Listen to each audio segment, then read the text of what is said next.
An excerpt from George R. R. Martin's The Princess and the Queen was released on Tuesday, July 30th. We at History of Westeros podcast have quite a lot to say about this, of course. This excerpt and the upcoming novella chronicles the dance, or what the Archmeister writing this tale says should be referred to as the dying of the dragons. Dance of the Dragons, dying of the dragons. Take your pick. The Dance of the Dragons is something that we've spent a fairly good deal of time on in the past. We have a whole episode dedicated to it. And now that we have new information, we're able to build on our previous research, theories, discoveries. It's a very evocative piece of A Song of Ice and Fire history. One that is particularly fun to talk about. I mean, we're talking about dragons dancing complex dance pieces. Dragons doing the lambada. Yeah, Dragon Riders, a struggle for the crown, involving all the classic Game of Thrones style intrigues that we love. And, of course, a whole lot of action and death. Yes, all that good stuff. So we're going to go beyond the excerpt itself to talk about some of the history we've learned. We're going to tie it all together as much as we can. You know how we like to do that. So hello and welcome again to another episode of History of Westeros podcast, a podcast dedicated to George R. R. Martin's A Song of Ice and Fire book series, as well as HBO's Game of Thrones. I'm Aziz. With me is Ashaya, wearing her nice new Daenerys 80s style shirt. It's very cool. That is true. It's my birthday in a few days. That's right. So we're set to talk about the Dance of the Dragons. Let's get it on.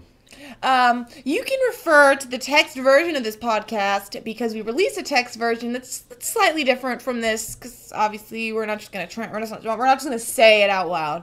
But you can refer to your text version by looking in the YouTube description for this episode, or if you're on iTunes, by going to our Tumblr, historyofwesteros.tumblr.com. Right on.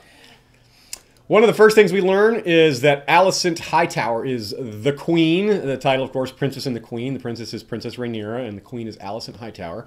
We didn't even know the name of this queen prior to this excerpt, so that's a good piece of new info. The king is dead at the beginning of this story, Viserys the First, and apparently Queen Alicent and her party have prepared for this occasion so as to keep it under wraps and make a bid for grabbing control.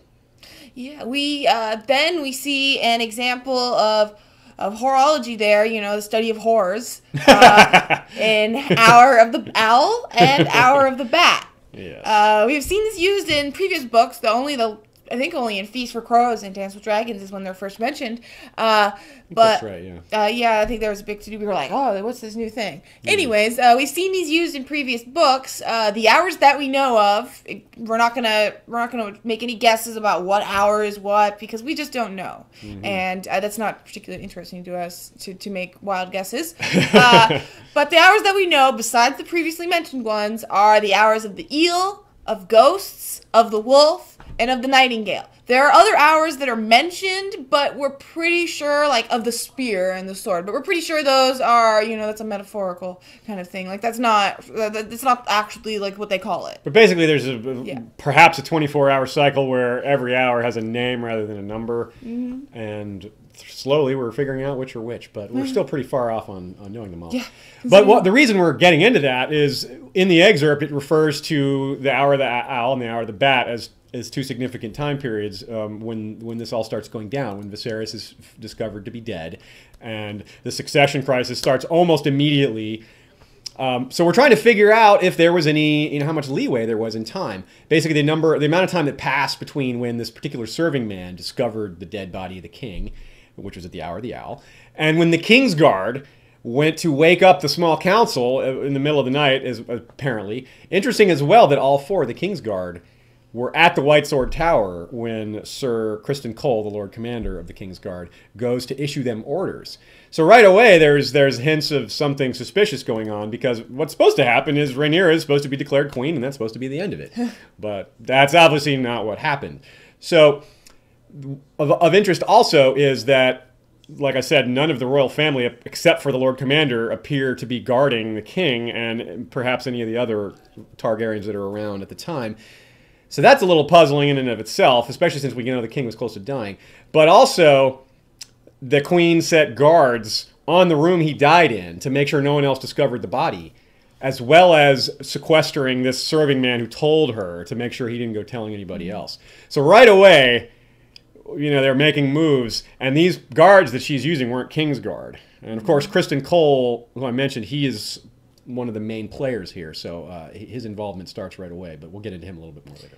And of course, this story isn't being told entirely, in chronological order because it's a maester chronicling what happened. After the fact. After the fact. He wasn't witness to these events, right? So then we discover these things, and then he goes on to a slight tangent where we discover that in 111, that's 18 years before, a great tourney was held, and Rhaenyra was old enough to have dressed dramatically, and that people were split into parties of greens for the High Tower Queen and blacks for Rhaenyra, who is in Targaryen red and black.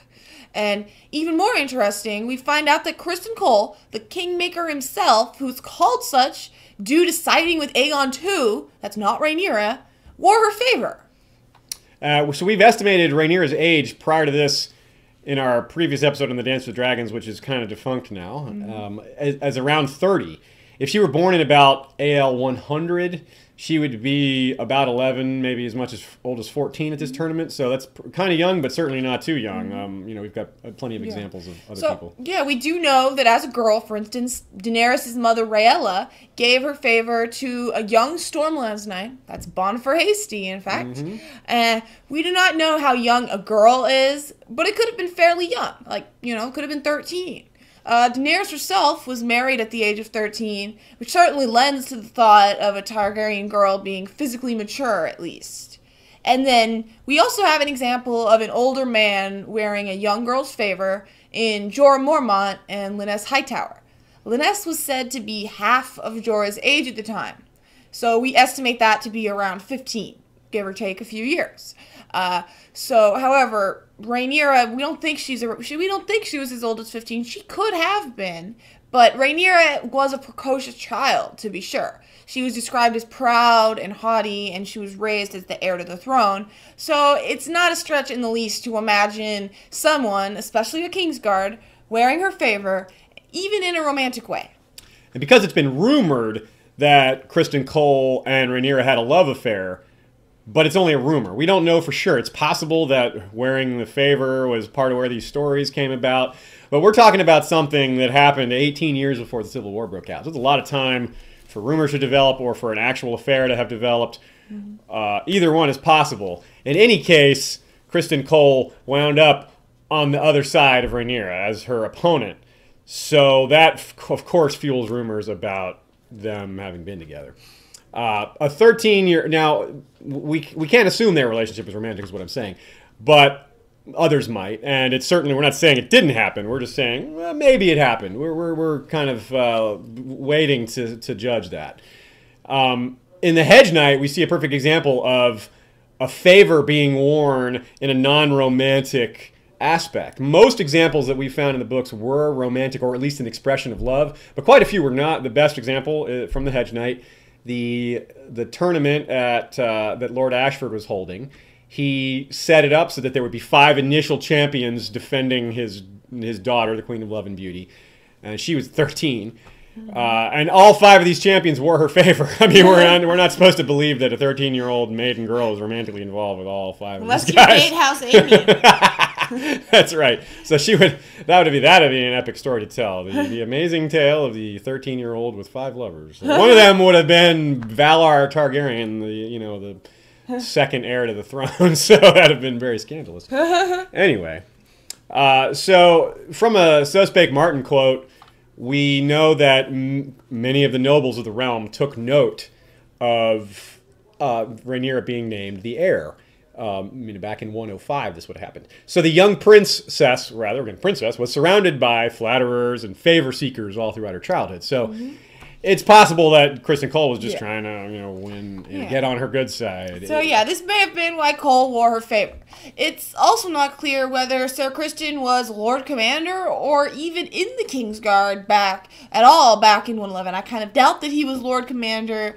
And maybe he joined the Kingsguard because of Rhaenyra, because their love affair failed. I don't know. But we're not sure what was the case. This was 18 years before 129, again.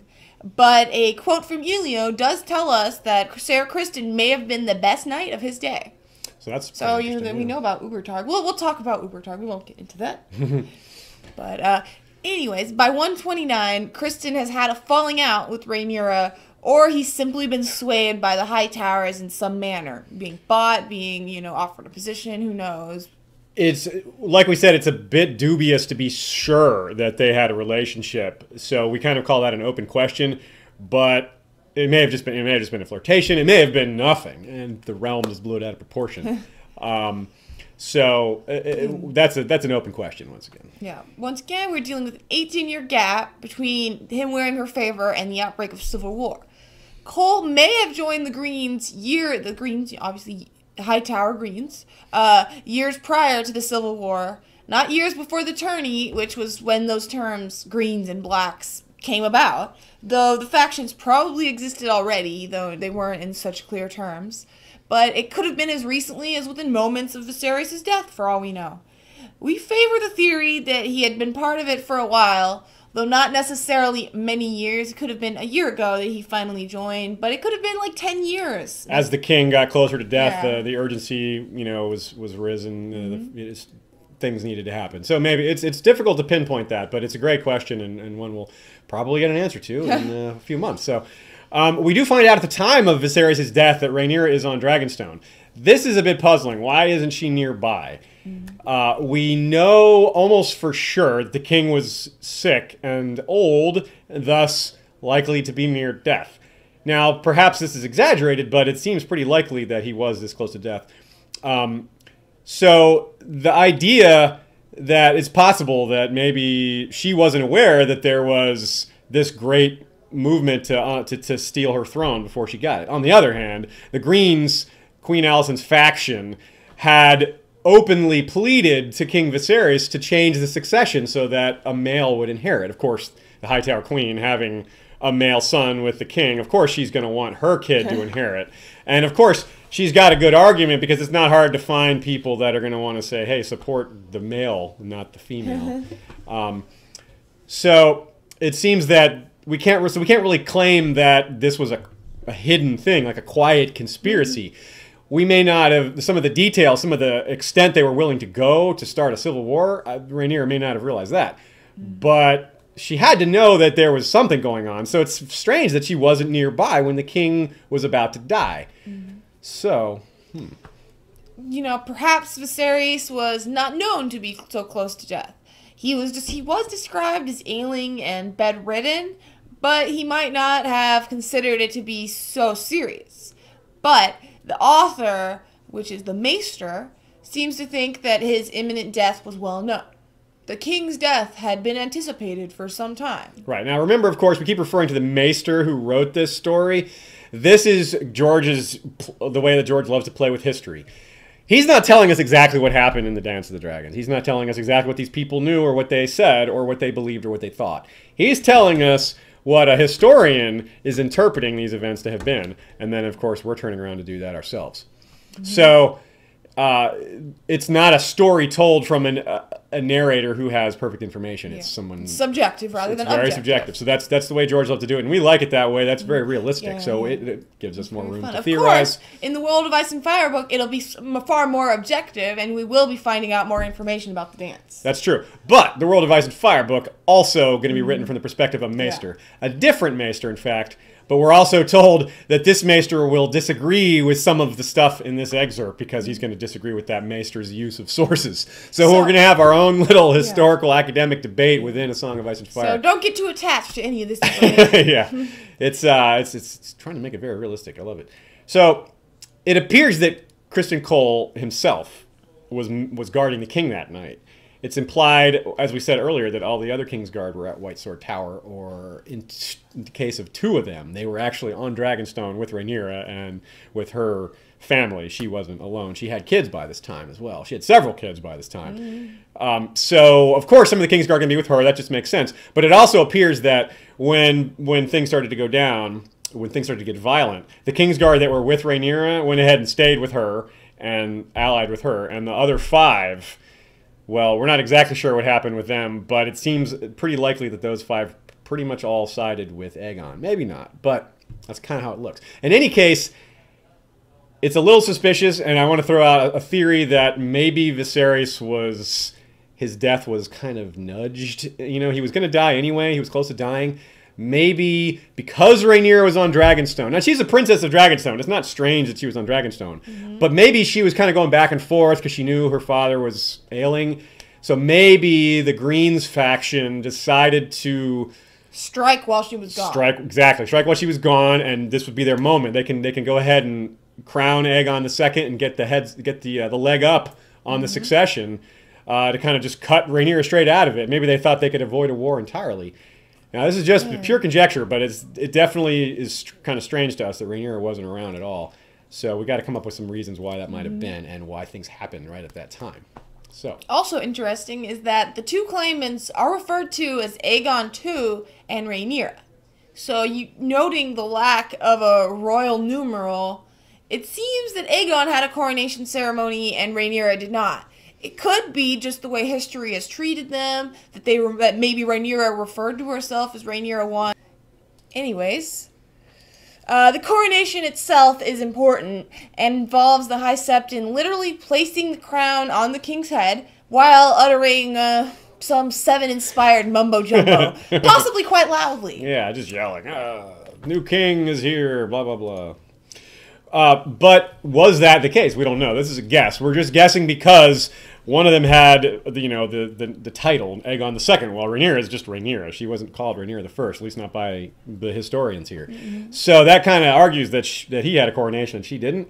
But maybe it's just that hers wasn't recognized by, by history and his was. So, but if he was crowned by the High Septon, that's a pretty big, important thing. In other words, quite possibly the crown or the faith supported Aegon II's cause, that would come with a lot of other support as well. One of the reasons might have been because the faith of the Seven is, well, it's pretty patriarchal as a religion. It puts men above women, and it puts women in gender roles, mother, maid, and crone, and the males are the warriors and the fathers and the smiths and all that. So. And they expect a woman to be obedient to man. So it's built into the religion that they would want the man to inherit. It's an Andal tradition. And this is something we're going to get into a little more. It's a concept that we kind of think was a political spin to justify stealing Rhaenyra's crown. Because, to be very clear, in case it wasn't, Viserys said that she is my heir. Well, this wasn't like, oh, gee, who is going to rule us now? Gosh, we don't know.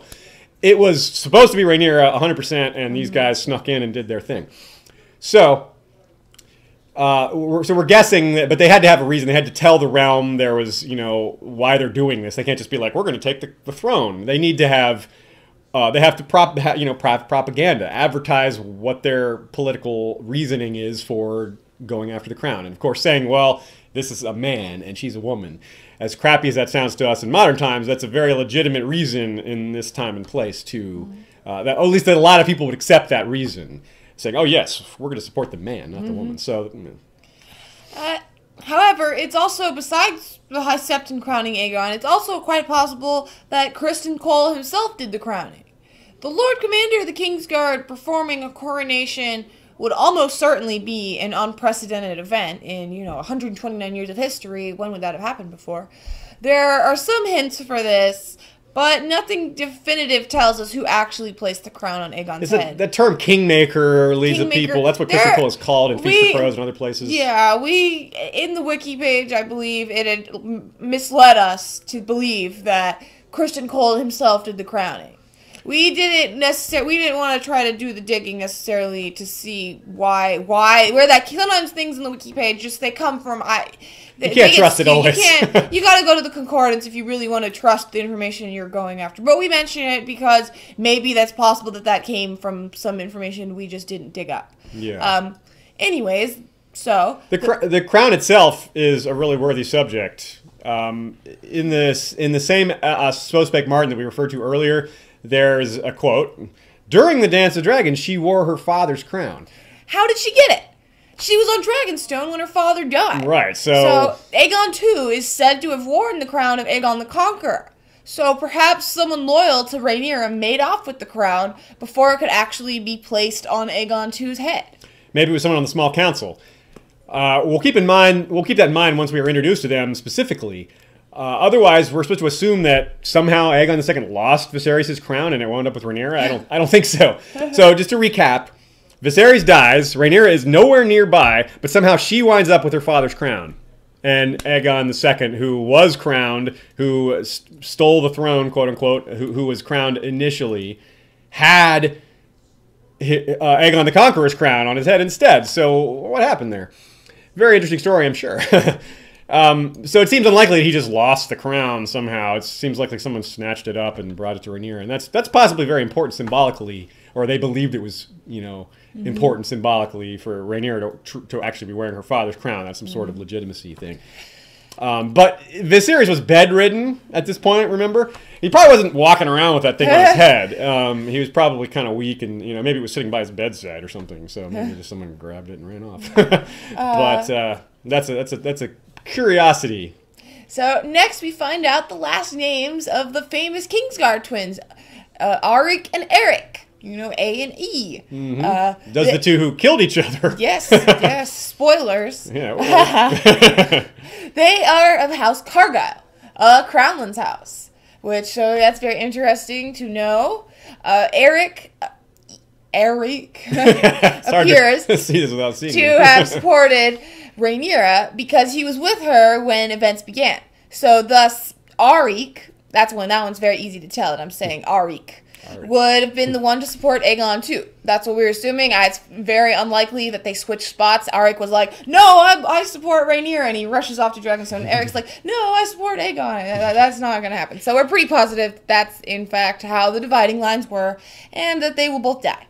What's funny about Arik and Eric is that we are introduced to them in about one of the first few chapters of Game of Thrones. It's Bran's first chapter. Eric and Arik are mentioned, so there you go. Yeah. It all ties together.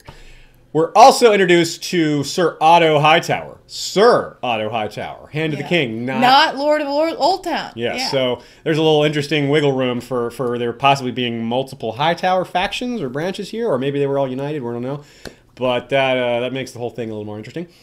Perhaps more importantly, he was father to Queen Alicent. So you have the Hightower Queen and Hightower Hand of the King in play here. So right there, that should throw off some bells there. It's like, oh, well, the Hightowers were in a position of power, and Rhaenyra is going to be the queen, and all of a sudden they're going to get ousted. You can kind of see their motivation right there to wanting to push their children onto the throne instead of just losing power entirely. So we're told, though, that this Otto Hightower was renowned for learning but failed as a hand. It's a Davos chapter in A Storm of Swords that tells us that. Yeah, we have this quote that we will read because we like quotes. We love quotes. Yes. Ser Ryan Redwine was the greatest knight of his day and one of the worst hands ever to serve a king. Septon Murmison's prayers worked miracles, but as hand, he soon had the whole realm praying for his death. Lord Butterwell was renowned for wit, Miles Smallwood for courage, Ser Otto Hightower for learning, yet they failed his hands, every one. So, not a great legacy. Not the best. But, once again, we got to remember that history can sometimes remember people based on things that weren't really their fault. He started this war. Maybe people are remembering him as a bad hand because he started this war. I don't know. I don't know why they would, because the winner is, but yeah. But he didn't actually win, sort of did. I assume he died. I'm assuming he died during the war anyway. Yeah.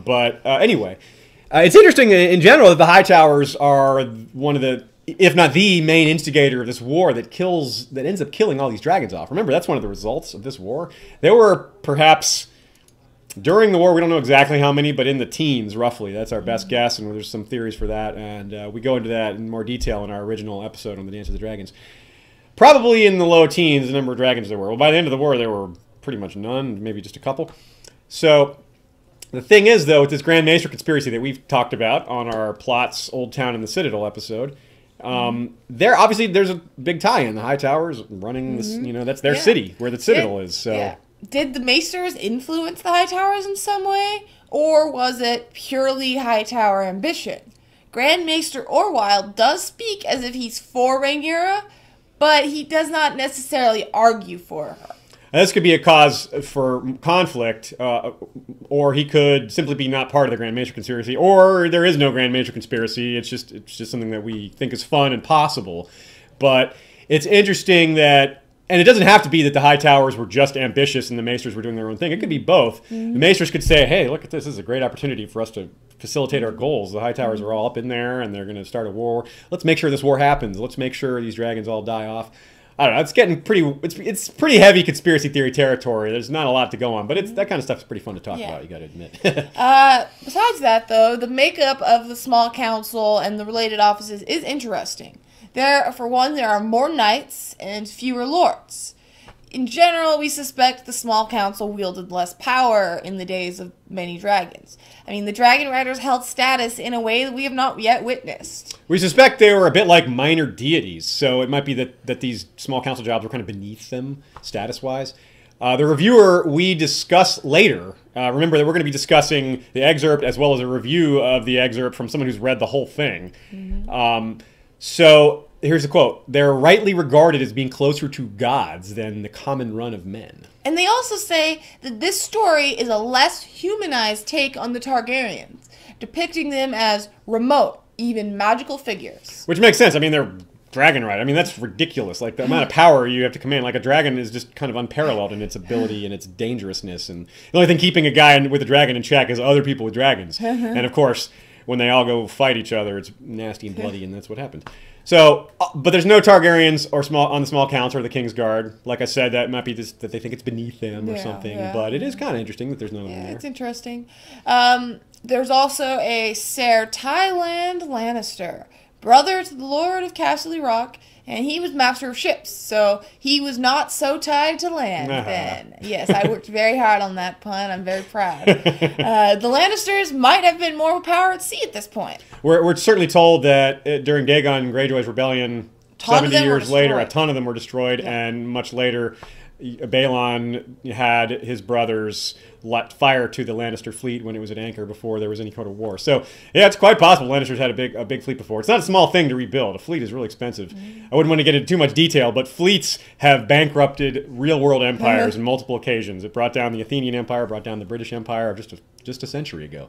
So, don't think that just because all the ships were destroyed that they couldn't just rebuild them. That's a really, really expensive thing. So, but we also, so let's go through some of these other counselors. We have Larys Clubfoot Strong, Lord of Harrenhal. He's Master of Whispers this time. We do not see him speak for one side or another, at least not during this excerpt. Quite possibly he says some things later. Most likely he does. But at this point, he's keeping quiet. He's, as a Master of Whispers, he's probably wise to the fact that there's all kinds of stuff going on behind the scenes and people are willing to get violent. It's the kind of thing that he should be well aware of. So he's probably smart to not just take sides. He might want to see where things lie before he sticks his neck out. Now, Rhaenyra has had two husbands. One of them is already dead by the start of the story. George stated in a So Spake Martin himself that Lionel Strong was Rhaenyra's first husband. That's no longer the case. This first husband is now the son of another remarkable person of the era. Targaryen probably, but we're not really sure of that 100%. Maybe just a different Strong. Remember, the Strongs held Harrenhal for a long time, and we're guessing it was their involvement. Who knows if Lionel Strong even exists? There may not even been a Lionel Strong. Yeah. Larys might be Lionel's equivalent. I just don't know. I was really curious. But yeah, remember the Strongs held Harrenhal for a long time, and they seem to have lost it right around the time of this war ending. So. Quite possibly their involvement. Quite possibly they were on the wrong side, whichever way it went down, and quite possibly they just got wiped out. That said, we can maybe lean on when earlier we said let's keep people on the small council in mind when it comes to the crown. I think we can pretty firmly put Larys Clubfoot Strong on the maybe he stole it list out of the small council. He just limped right out of there. So, as far as her second husband, though, this guy's fun. We would really like to talk about this guy. Her second husband had been unknown entirely, but we've gotten some information on him through Elio Garcia and from some little cryptic comments maybe by George himself. We know that this second husband was also a Targaryen. We will call him Ubertarg, as we do not know his name. That's what people call on the forum Ubertarg or Red Viper Targ. But he's not mentioned in the excerpt, but we will see him in December for sure, since he's Rhaenyra's husband, and he's the father of Aegon III and Viserys too. So Elio also wrote, he Elio specifically said that he's a bit like a Targaryen Red Viper, dialed up to 11. So, hence Ubertalk. How cool does that sound? Sounds pretty cool. So the specific quote that gives us the information regarding Lionel Strong and the Ubertarg was quoted by a poster who goes by the nickname the Hairy Bear. And this was very helpful to us as that thread is no longer around. So it's kind of a hidden piece of information. The quote is, Rhaenyra's second husband is probably the most remarkable, and maybe infuriating as well, Targaryen who ever lived since Aegon and his sisters. I suppose you'd call him an adventurer. That said, I'm not strictly sure that the princess and the queen will do him justice. You kind of need to know a bit about him from before and after the point, which this novella will cover, to really get the full measure of the man. Rhaenyra's first husband has been changed, by the way. He's the son of another remarkable person of the era instead of Strong. Though you'll be hearing plenty about the Strongs, come to think of it. So all these mysteries about how Strong will get cleared up as well, and we'll learn how they went extinct and whether it was because they picked the wrong side or maybe just because the war was so bloody and they ended up dead anyway. So we also meet Grand Maester Orwyle, who we mentioned before. He is not the same Maester that Aegon II later feeds to his dragon. Remember, we hear that a Grand Maester by the name of Gerardis was fed to Aegon II's dragon. So, in addition to Rhaenyra herself, so Aegon II really liked feeding people to his dragon. So this Maester didn't last very long either. Then we see Old Lord Beesbury, the Master of Coin, who argues waspishly. Get it? He's a Beesbury, a honey hole. It's just going crazy with the puns here.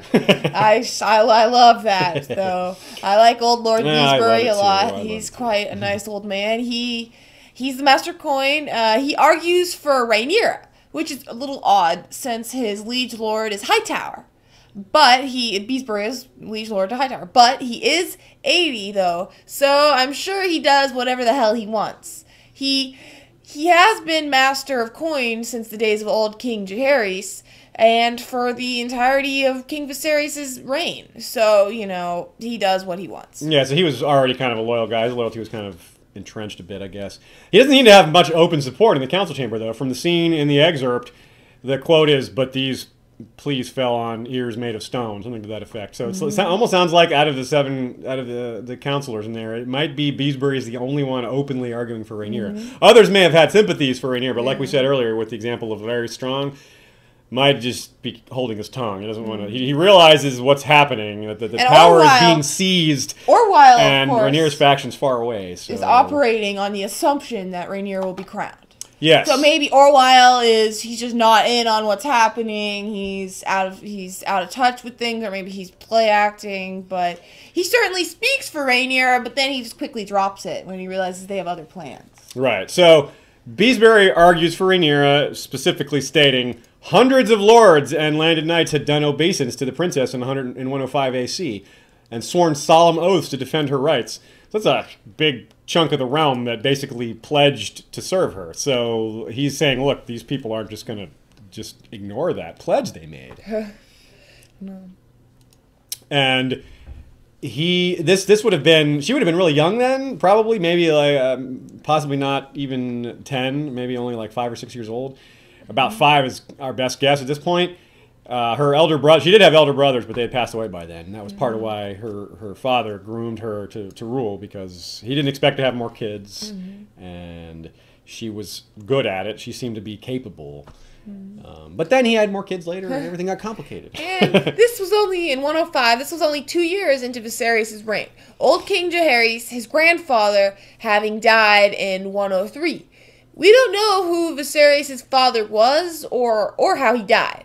The Maester, this is very interesting, that speaking of just historical inaccuracies, the Maester writing the account of the dance says, who had served King, speaking of Beesbury, anyways, says, who had served King Viserys for his entire reign, and his father, Jaehaerys, the old king before him.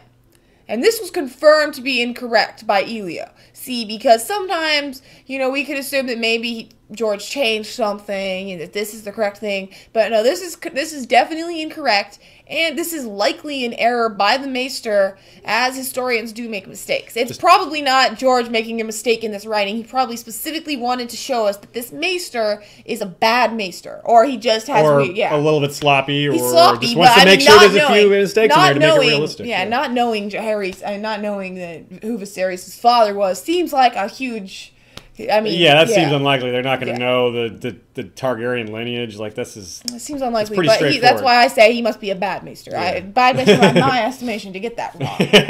Anyways. Of note also is the use of the term AC when referring to dates. In this excerpt, we don't see the term AL, which is normally used to refer to dates. AL equals Aegon's Landing.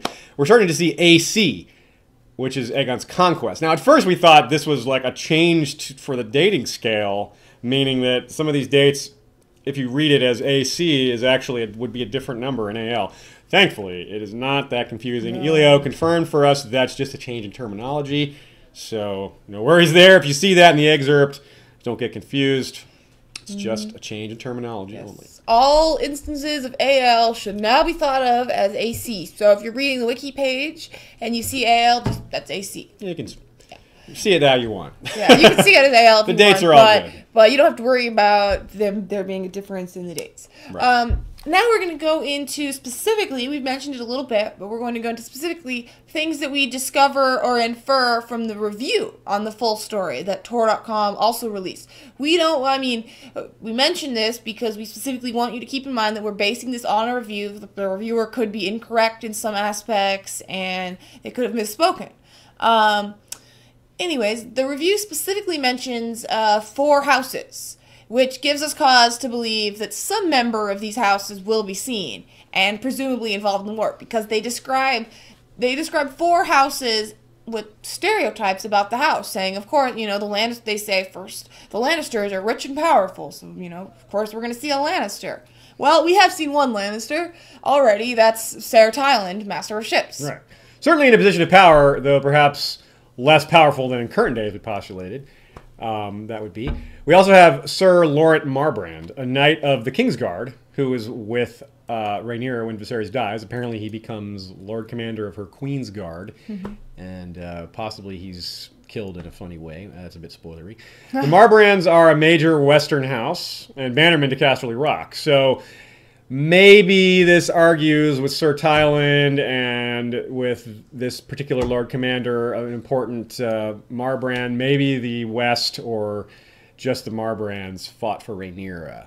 One of the things we've had a lot of fun with is working at the puzzle of who fought for who. And this sort of argues for the Lannisters, the West, or at least part of the West, being for Rhaenyra. It also states that the Starks are grim and honorable. So that hints that maybe we see some Starks too, being grim and honorable. It's cool being if they're in honorable. there. Will Starks fight for the Blacks? I mean, who else would least care about Andal tradition? The vow they swore in 105 AL may be important to them still, too, if they're honorable. Yeah, look forward to that, folks. More Starks. More Starks. We don't know anything about any of the Starks in that year, in that age. That's right. We don't know a single Stark name from then. Nope, we do not. So, well, we may know some of the names, we just don't realize that they're from that era. So it'll be to connect some more dots. As usual, we can't wait for that. House Baratheon, of course, is also mentioned. The Baratheons are proud and make trouble, the reviewer says. It might seem, with their rumored Targaryen heritage, that the Baratheons will be more likely to side with the Targaryen side versus the Hightower side. They're both Targaryen sides, but one is clearly the Hightower Targaryens, and one is mostly just pure Targaryen, I guess, but led by Rhaenyra. So they would surely realize that this is that rather than Targ 1 versus Targ 2. So they probably could see through that whole thing. Similar to our thoughts on House Stark, though, their pride, specifically since she mentions their pride, they're proud and make trouble. Perhaps their pride would end up making them want to keep that vow that they made at the tournament, or not the tournament, but at the event in 105 when Viserys had the realm swear to Rhaenyra. So, of course, they may not have been there to make that vow, but let's assume they were. It's so close by, the Baratheons are pretty close by to King's Landing.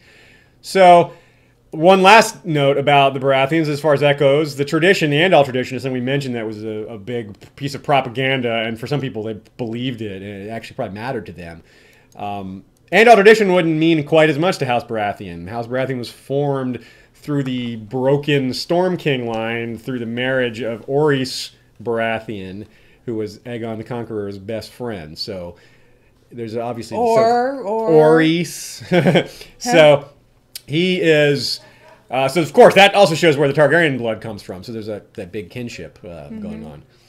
But on the other hand, some men have a simpler form of pride, which states that following a woman is weak. Yeah. So once we're back to that again, it's the whole Andal tradition thing. But like I said, the Andal tradition thing, we think that's a political excuse, a cover for Hightower ambition, basically. So the Baratheons may have seen through all that and made a decision on an entirely different basis, but it goes farther. But what we do know, specifically what we do know, is that Rhaenyra's dragon, Syrax, killed Ser Byron Swan during the dance. The swans are sworn to the Stormlands. And so we also find out in that quote that the swans and Storm's End supported Aegon too. And so the quote we have is... Sir Byron's squire saw his master die and wrote his daughter of the manner of it. His account says it was Syrax, Rhaenyra's she-dragon, which makes more sense than Munkin's version. Swan was the son of a Marcher Lord, and Storm's End was for Aegon. Vhagar was ridden by Prince Aemond, Aegon's brother. Why should Swan want to slay her? So there you go. That's pretty definitive proof that the Baratheons were for Storm's End, but they may have not, immediately joined with Aegon. To be clear there, Prince Aemond riding Vhagar. That's the same Vhagar that was ridden by, was it Rhaenys or Visenya? I forget. Anyway, by one of Aegon's sisters. So that's a big one. So once again, we're back to Orys Baratheon, who founded House Baratheon, rather. And with that friendship that we alluded to earlier, Aegon and him being best friends, it's quite possible that tradition was carried on. So what we're getting at here is maybe Aegon II's wife, because he married either just before the war or during it. Of course, it's important for any claimant, any king, to have heirs. And of course, it's even more important to use your marriage, especially when you're at war, to use your marriage to bring in a new ally or to cement an existing alliance. So we're guessing that there's a very good chance that Aegon II's unknown wife was a Baratheon. Which would secure him Baratheon support. Incidentally, though, it is possible, since Vhagar and Syrax are female, that Dany's eggs came from one of them. Sure, Illyrio says they came to him via, from Ashai, but we don't trust him on that, and on many other things. I mean, you would be a fool to trust Illyrio Mopatis on something. Yeah, see, even this story, which takes place 170 years before the Game of Thrones, has all these parallels to the main storyline. It's not just history here. These are parallels. These are connections to maybe what's going to happen in the real storyline. So to some of this dragon bonding stuff, some of the dragon blood stuff, dragon rider stuff, that's coming up soon, folks, in the real storyline. Like, we got Viserion and Rhaegal with no riders. We all know who are the three heads of the dragon is a huge question. It's one of the most popular and interesting questions about what that means and who are going to be the dragon riders. It's a great open question, and this stuff ties directly into that, folks. So that's one of the reasons we like it so much, because it's not just history; it deals with the main storyline as well. So another thing we know from the review is that there were a lot of battles at sea. The Greyjoys are belligerent and fickle, is a direct quote from the reviewer. And it could be connected to that whole thing. It doesn't really give us a lot of clue as to which side they took. Well, like, they didn't take any side. They didn't take any side. They said, I'll side with you, Rhaenyra. Ah, ha, ha. Maybe they tried to play both sides, or maybe they held out for some sort of concession. They were saying fickle does kind of indicate that they played both sides. You're right. That's a good call. However, we are told that there was a group of kings that made claims that were over in a fortnight or a moon's turn. So the Maester indicates that there were several kings that, ruled, quote unquote. They never ruled anything. They just had their crown maybe for a short period of time. So, of course, immediately when we're talking about the Greyjoys, you think, oh, well, maybe the Greyjoys tried to break free and become independent again. However, based on previous information, it appears that Balon Greyjoy was the first Iron King since Aegon's conquest. So that's probably not the case here. The Greyjoys may have, done some damage, but we don't think they made a play for independence at this point. And that makes sense too, because they're still dragons. Like, how are they going to keep their independence? We had thought that the Vale would be involved as well, but the review did not mention them. I find it a little curious that the review wouldn't mention them when saying, you know, the Lannisters were this, the Greyjoys were this. Why wouldn't they say the Aarons are this? But it still seems really likely that we're going to see the Aarons because Rhaenyra's mother was an Aeron, and this mother seems to have been part Targaryen herself. And if you're wondering how we know that, Lord Beesbury, again, is arguing... This argument, by the way, with the small council apparently lasted all night. Lord Beesbury argues that Rhaenyra has more Targaryen blood than Aegon II. That's one of his points. And the only way for that to be true is if Rhaenyra's mother has some Targaryen blood. Because they have the same father, so that's a wash. That's neutral. One has an Aeron mother. One has a Hightower mother.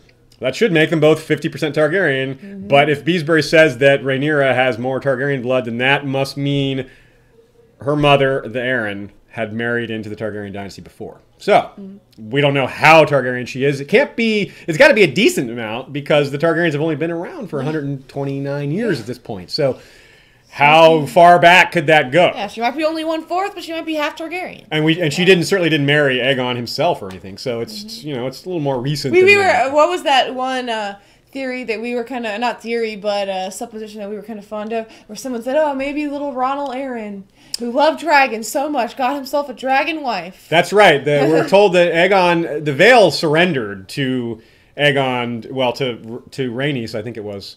Or was it Visenya? I forget. I always get Rhaenys and Visenya confused. Anyway, they surrendered. The little boy wanted to ride the dragon. So maybe this guy maybe this kid, fell in love with dragons at an early age, and did what, once he became Lord of the Vale in his own right, he maneuvered his way into a Targaryen marriage. Yeah. Not unlikely at all. That's our best theory, our best guess at this point. So. Anyways, then we have House Tyrell. They don't mention House Tyrell, but House Tyrell is an interesting consideration. Yeah, too much manpower to ignore them. Obviously, they're the strongest in terms of military numbers, and we don't know whether they felt threatened by House Hightower's ascendancy.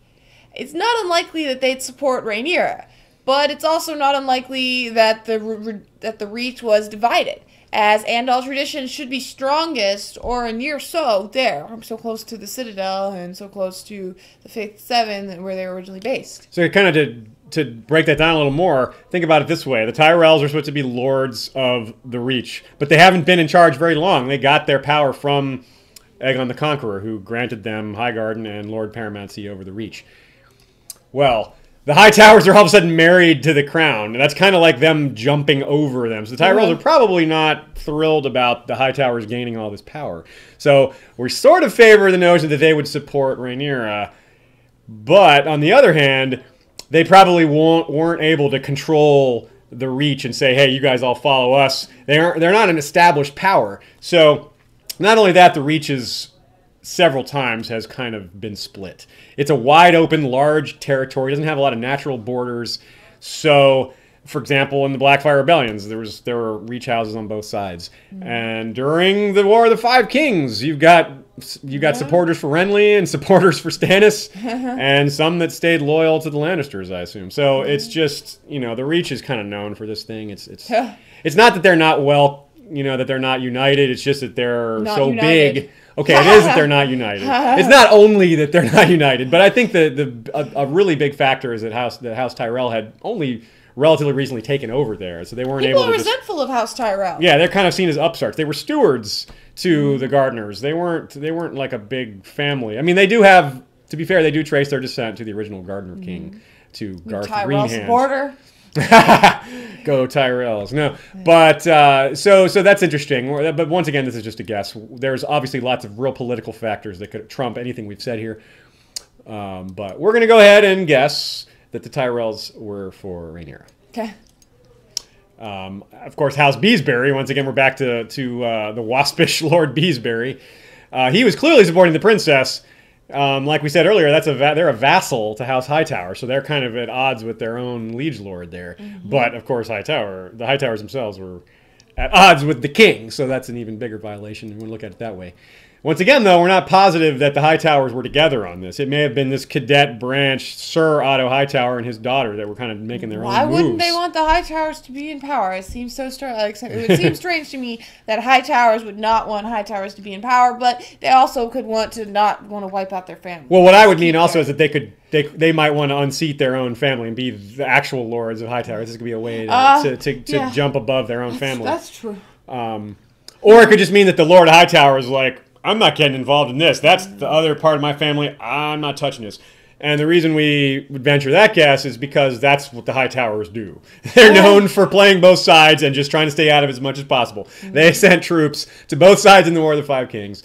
They sent both kings. Well, was it the War of the Five Kings? They definitely did that in Robert's Rebellion. I might be wrong about the War of the Five Kings. Don't quote me on that one. But there's several examples of them playing both sides and of kind of going which way the wind blows, not trying to fight against the grain, not swimming upstream. And that's part of why they've stuck around so long and why they're so powerful and rich. Yeah. So keep that in mind. But we're going to get back to that vow that King Viserys had the realm give to his daughter to kind of secure her rule in the future. Now, this is 24 years before the Civil War happened. But remember, folks, these vows are taken seriously by a lot of people. Just think about how badly Jaime is treated for breaking his vow. Think about little Willa Manderly. Yeah, right. The little Willa Manderly saying, the vow we swore to the Starks. It's a little girl. And she's vocal about it, and to the point where she's being threatened, and she still was gonna, she's still talking about it. She's still saying, no, we need to support the Starks. So vows are pretty important. There's certainly plenty of people willing to break vows. Being coerced or having so much to gain by breaking a vow is a good thing. But out of the entire realm, there's going to be a lot of people that keep that vow. So one thing to think about is which other houses are noteworthy for being honorable, for sticking to what they've said they're going to do. I don't know, the Mallisters is a good example. Just the houses that are really proud, the houses that have ancient tradition, that they wouldn't want people saying bad things. Tully, good example. Duty, honor. Family duty, honor. There you go. So a couple of ones like that. We're not going to throw out too many guesses there. It's just food for thought. Just if you come across one, if you're thinking about it, you're like, hey, these guys probably were for this side, because that's one thing that George does is he keeps these traditions. These family traditions are a big deal. Some of them, some people think it's kind of unrealistic that houses maintain these traits for thousands or even hundreds of years. But the thing is, George has said some of his genetics are magical. So we don't have to explain all that away. There's a genetic component that's fantasy. I never saw the comparison, by the way, between the book Sarum. Oh, yeah? By Edward Rutherford, how you said houses keeping certain traits for thousands of years. Yeah, it's true. That's a key point. It's a book that takes place over 10,000 years. And how you can still see houses. You can be like, oh, yeah, that's one of those, those masons. Yeah, and a lot of that's just genetic, and he passed down these traits. It's realistic enough. Yeah. Anyways, we also hear in this review, the reviewer says, dragons only bond with Targaryen blood. That is an extremely relevant factoid, but that should be taken with a grain of salt. As one, these characters, the maester, the people talking about it in Westeros, are not experts, and two, the reviewer isn't an expert. Yeah, this maester may turn around next and tell you about the 4 bodily humors or something like that. You wouldn't believe that either. So, it should be read perhaps Valyrian blood, or maybe it's not strictly Targaryen blood. It couldn't be. No. It could be just in this case it was only Targaryen blood would work, because in the past we know that before the Targaryens came to Westeros there were other families of dragon riders back in Valyria. Clearly they didn't have Targaryen blood. They were different families. We know the Targaryens weren't the most powerful of the dragon rider families. They were just one of the few dragon rider families, and thus they were very powerful. But they weren't even number 1 or even number 2. So the review also states, the story chronicles the search for bastard-born dragon seeds to join the fray with mixed results. It then proceeds to tell us about some very interesting Targaryen women. Now, this is my favorite part. All these Targaryen women, all these people that we hear about. So, perhaps Alice Rivers, the seer, that's how they refer to her, is a Targaryen bastard with special powers. Perhaps she's someone we see in the current times, as they apparently are searching for bastard-born dragon seeds. By current, of course, I mean during the Dance of the Dragons. Perhaps they need to look for dragon riders. They go find this Rivers, this Targaryen bastard. Perhaps she's not even Perhaps she never rides a dragon. Yeah, it's just, we're not sure, but we kind of hope so. That'd be really cool to have a seer riding a dragon for prophetic powers and a dragon rider. Wow, how cool is that? Or perhaps they also refer to Nettles Targaryen. Well, they refer to Nettles, the teenage dragon rider.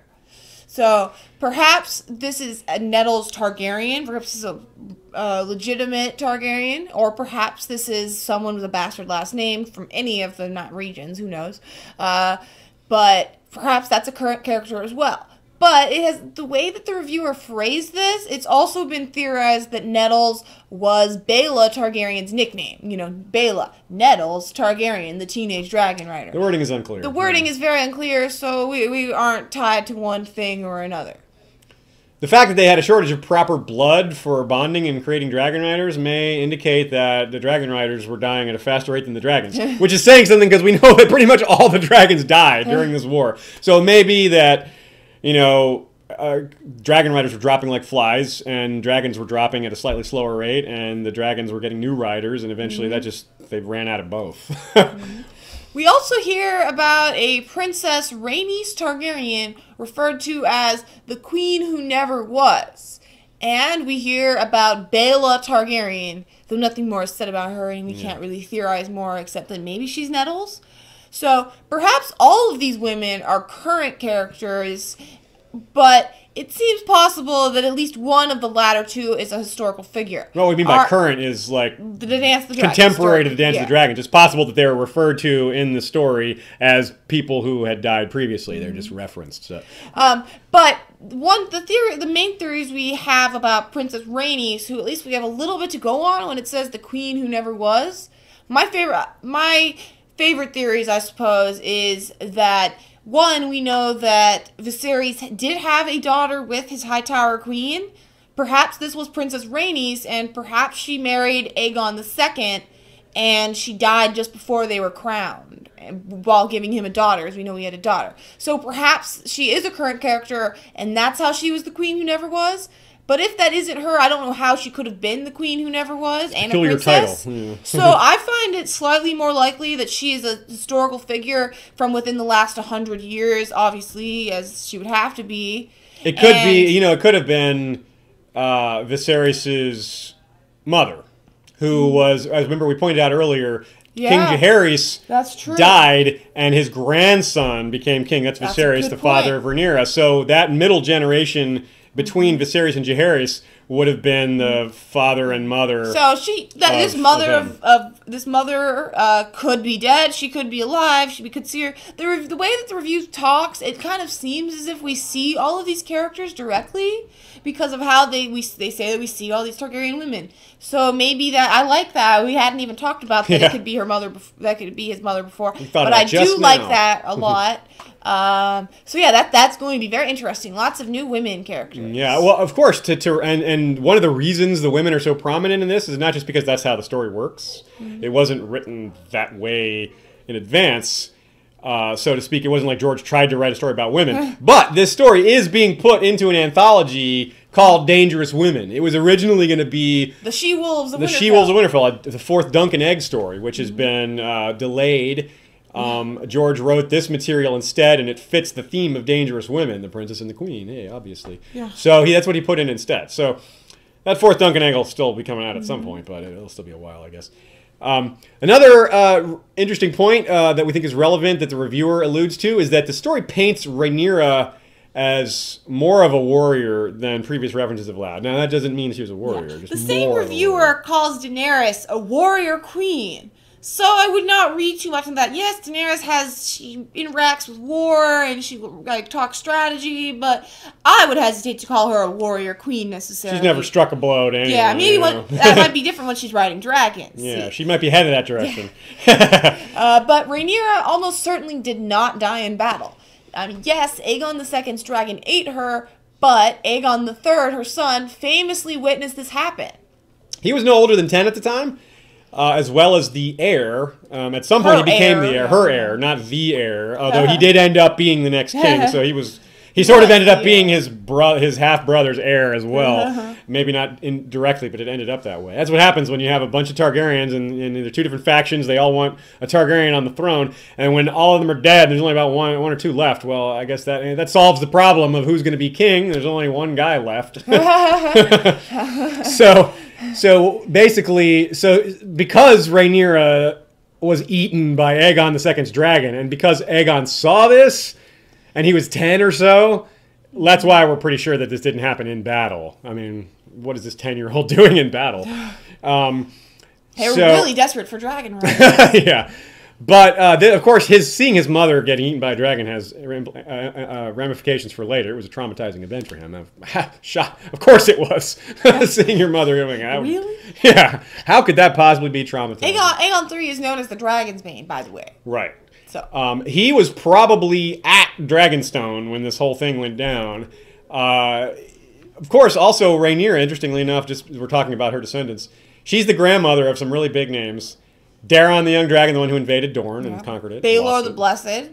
Aegon the Unworthy. And Prince Aemon the Dragon Knight, to name a few. So that's pretty cool. She started like all this whole line. She started all these the Targaryen dynasty nearly collapsed because of all the death that happened in this war, but her descendants are the ones that kept it going long after all that carnage. Mm-hmm. But, however, Aegon II definitely did fight in the war, and as we heard, we quoted that earlier, his younger brother Aemond rode Vhagar, who was formerly ridden by Visenya. Oh, there we go. We answered our own question. VVV. Vhagar to Visenya. That's how you remember that. V to yes. V. Okay. There's some interesting parallels to real life. In England, in particular. Now, George is a big fan of history in general, particularly medieval history, particularly British history. So whenever we find a really strong parallel to real history in the Song of Ice and Fire storyline, we're guessing that George is particularly paying homage to this. We've got a couple of reasons to think it in this case. A war developed in the 12th century under kind of similar circumstances. The king dies, and he insisted that his daughter inherit. And he had been pushing this for a long time because his son had died before. And he was a really powerful king, a good king, so he kind of expected people to go along with this. Didn't happen. The realm rose, about half the realm rose for King Stephen, which was the Empress Matilda, the daughter of the old King Henry. Stephen was her cousin. Mm-hmm. And just like Aegon II, he didn't push for this war himself. It was his relatives that urged him to seize the crown. Aegon II was too young. He hardly even... we're told that he was pushed into this by his family and by other people that wanted power, the Hightowers in particular. His own family, really. So this war was called the Anarchy, or the Times of Trouble, basically. And very similar. England tore itself apart in the Civil War over the way the succession is supposed to happen. Now, Stephen of Blois, I don't know how to say that name, B-L-O-I-S, Blois, I don't know. That's King Stephen. He was a grandson of William the Conqueror. Yeah, Aegon the Conqueror, there you go, another parallel. Stephen was a nice guy. I've read a lot of books on him. He wasn't a brutal, violent man, although Aegon II was apparently pretty cruel with this whole dragon feeding thing. He fed a maester and his aunt to his dragon. But that fits... Rather, his half-sister. I'm sorry, his half-sister, yes. And Stephen's son, Eustace, however, the one who was going to inherit after Stephen... He was a piece of work. He was kind of cruel. He was supposedly kind of a bad guy, an evil man almost, and so that's possibly George split Aegon's personality into two people there. For fun, and perhaps as a nod to real history, note that the septon that the Grand Maester suggests that they summon is named Eustace. This is almost pretty much definitely not the High Septon. I mean, recall that High Septons do not have names. Yeah, they're just the High Septon. But this guy was referred to by Maester Ordwile in the excerpt as Septon Eustace, so that's pretty cool. This war lasted much longer than 2 years, the one in England. However, if they had dragons, maybe it would have been a little quicker. I don't know. Yeah. And that's all we have so far on what's in the review and what's in the actual excerpt. So just think of, right now we have an hour of content. Just think of all the information that's going to come in December. and even more at the release of the World of Ice and Fire. It is very exciting. People who complain about, oh, we don't have Winds of Winter, I'm like, we're going to get all this content right now in December. That's Two something. pretty major books in the next, hopefully, 8 months. Pretty major. So I'm still excited about everything. So we're going to leave you with something that's kind of fun to speculate on. Something that ties directly into the main storyline. And that's, as much as we love to deal with the history of Song of Ice and Fire, we try as much as possible to tie it into the main books, because that's what we're all here for, essentially. This other stuff is great fun, but tying it into the main storyline is the best thing we can do, I think.